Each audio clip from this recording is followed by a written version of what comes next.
At a young age, there was not much I feared. Sharks, the possibility of ghosts, and those horrible jumping spiders were the only things that truly elicited a reaction from me. For 5 long years, I lived relatively fear-free.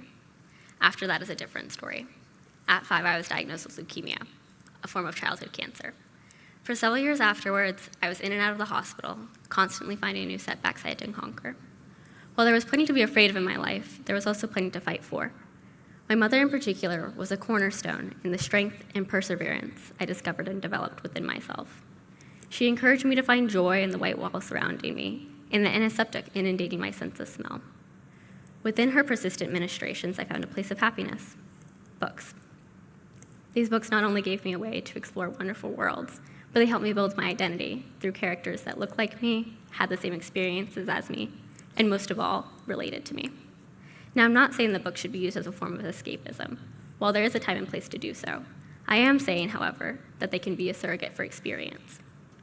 One particular example of this lies in the character Aza from Fairest by Gail Carson Levine. While she was by all means different from me, a commoner turned princess in a fairy tale world, she was biracial. Normally, this would be an identity that I would be able to contextualize through classroom activities and interactions with my peers. Instead, I had to grapple with my identity through books. I was better able to understand myself and the world around me as I read her story. My own concerns about differences in my culture and the way I would portray this to my peers were assuaged by her actions, and in fact bolstered me to accept a whole version of myself that could toe the line between Indian and Hawaiian in any social interaction. Without this, I fear I would have struggled with my identity. Over time, I've discovered that my fight with the disease did not hinder the person that I've become, but rather made me a heightened version of myself. For me, the thinnest of paper was like carbon fiber against what scared me most. For others, this might be different, but my experiences have made me want to fortify those who haven't yet found their strength.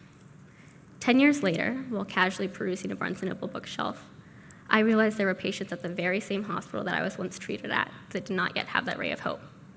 With that, I founded the Giving Palm, an organization that provides books and creative writing programming for hospitalized teens. All too often, especially in a time as isolating as now, the community we try to find around us can be difficult to connect to or hard to feel a part of. The adversity we face in life, however, should never be isolating, although it may try its best to do so. It can be difficult to reach out or feel as if someone will understand, especially for hospitalized children. Their peers are often not placed in the same situations, and the essential experiences of playground games and classroom activities are missed. I believe that books are a way to find a community and identity that we are able to connect to, as well as realize that what we go through in life is not unique to ourselves. Providing books and reading programming curriculums specifically with diverse characters, whether that might be from LGBTQ+, disabled, or many more groups, are important for hospitalized children, especially those who are seeking a place in their community despite being physically isolated from it. For hospitalized children, it's in recreating experiences that they miss, provides an outlet for the person that they wish to become, and helps contextualize their experiences in a palatable way. Additionally, providing programming and hospital library options with diversity in mind is important. In order to build a micro-community that has the resilience to continue to heal, we need to make one that is inclusive and thorough. This is truly exemplified with one of the first patients I gave a book to. He was beyond excited to receive a book that represented him, and when I handed it to him, he exclaimed, "Oh my gosh, he looks like me," while pulling it from my grasp.